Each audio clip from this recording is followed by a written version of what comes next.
Hey, it's Tommy C for your Shot from the Point update. I want to talk a little bit about the John Scott hit. That's the biggest news in the NHL right now. Now, I said in a prior episode that John Scott would get upwards of 10 games, basically because he's a low-level player and he's also an enforcer.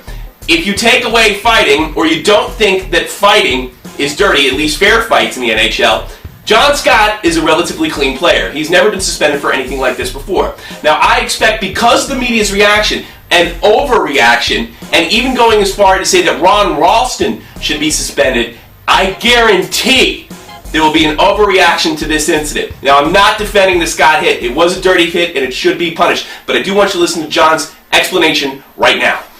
It was just, it happened pretty fast. I just thought I was completing a check, but obviously I kind of, hit his head, and it wasn't exactly what I was aiming for. I didn't want to do that, and it was just a bad play and unfortunate what happened. I don't think I'm a dirty player. I try to, play within the code and within the rules, and this is my first suspension. And, I don't think I'm a dirty player. I don't try to be a dirty player. I kind of feel really upset. I was sick to my stomach last night knowing what happened, and watching the video, I just kind of regret the whole situation. That's my job. I go out there, I hit, I play hard, and I got to be intense, and, it was unfortunate what happened.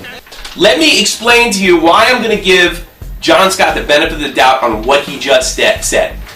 John Scott has no prior, so I'm going to give him the benefit of the doubt, and I'm going to say this was not a deliberate hit or a deliberate intent to injure somebody because he has no priors. That's what I'm going to give him the doubt. You don't have to give him the benefit of the doubt, but I am. The guy has no priors. Here's another point, and I'm getting to it, believe me.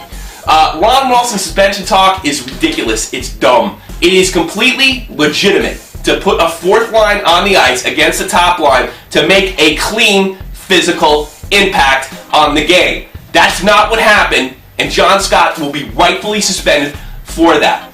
Here's another thing.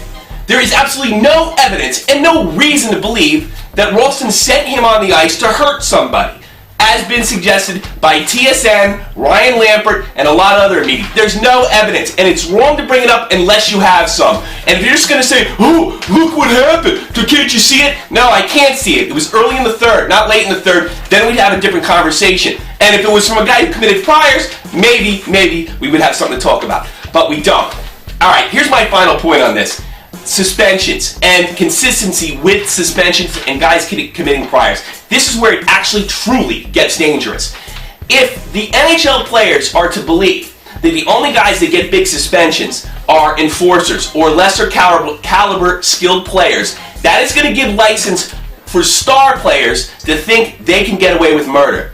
This hit should be punished like all others. Just because John Scott is an enforcer, just because he's a goon, doesn't mean he doesn't have the right to be treated like every other player in the league. You can cry all you want, whether you think he belongs in the league or not. The fact of the matter is, he's in the league. And he's going to stay in the league. There's no reason not to believe that. Those are my points for the John Scott suspension.